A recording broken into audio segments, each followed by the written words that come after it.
People might die for a lie they believe is true, but they won't die for a lie they know is false. In other words, you don't die for your own hoax. Once again, you might die for something you think is true, but isn't. But you won't die for something that you know is false because you originated the lie. The vast majority of the apostles died for their claims that Christ rose from the dead. They died for their faith.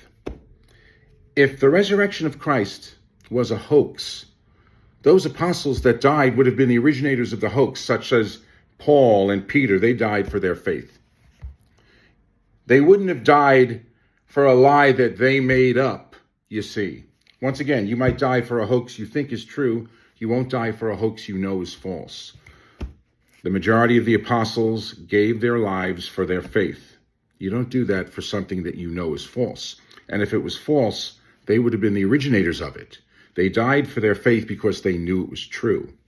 In like manner, read 1 Corinthians 15, verse 6, and notice 2 points. 1, Paul says there were more than 500 witnesses to the risen Christ at one time. But he also says the majority of them, at the time he was writing, are still alive. Now, you might claim that there were more than 500 witnesses to the risen Christ. If that was a hoax, you might claim that, because then somebody could say, well, where are your witnesses? And then you could reply, well, they died. But you don't add the majority are still alive if you can't back that up. 1 Corinthians never would have been accepted as scripture if Paul couldn't back that up. It would have been ridiculed to scorn. So once again, by saying the majority of those witnesses, that at least 251 are still alive at the time he wrote this, Paul provides us with strong reasons to believe in the resurrection of Christ.